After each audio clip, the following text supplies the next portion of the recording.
আজি চাদৰৰ পতি লগোৱাৰ ভিডিঅ' এটা লৈ আহিছোঁ। মই কেনেকৈ পতি লগাওঁ চাদৰত তাকে দেখাব বিচাৰিছোঁ। প্ৰথমতে আমি পতিকেইটা যিহেতু জইন লাগি থাকে কাটি ল'বই লাগিব, কাটি ল'লোঁ। তাৰপাছত মই এনেকৈ ভাল ছাইড দুটা একেলগ কৰি জইন মাৰি যাম।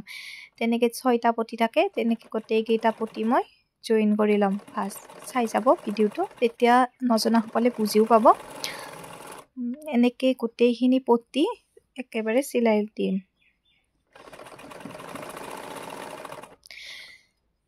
বহুতে বেলেগ বেলেগ পদ্ধতিত চিলাই, মই যিটো পদ্ধতিত চিলাওঁ মই মোৰটো দেখাব লৈছোঁ। মই এইটো পদ্ধতিতে সহজ পাওঁ।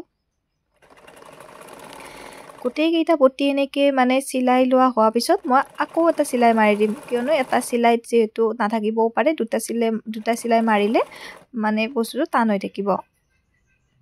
গতিকে মোৰ ডাবল চিলাই হৈ গ'ল। এতিয়া মই পতিকেইটা কাটি ল'লোঁ। এতিয়া মই এইকেইটা চাদৰত মাৰিম।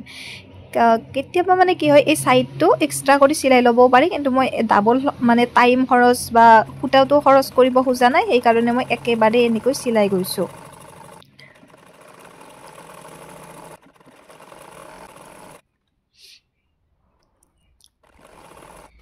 কেতিয়াবা এনেকৈ ছাইডটো চিলাওঁতে মাজতে মানে ৰৈ যায়, গেপ হৈ যায়, তেতিয়া মানে সেইটো ভালদৰে চাই ল'ব, তেতিয়া সেইটো নহয়।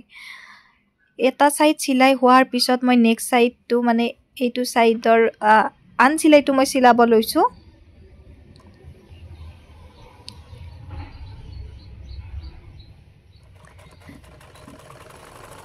কাষৰ ছাইডটো চিলাই ল'লে এইটো ছাইড চিলাবলৈ অতি সহজ হয়। এনেকৈ চিলাই গ'লে হ'ল, সমান কৰি লৈ কোচ নোহোৱাকৈ টানি টানি চিলাব, যেতিয়া কোচ নাখায়।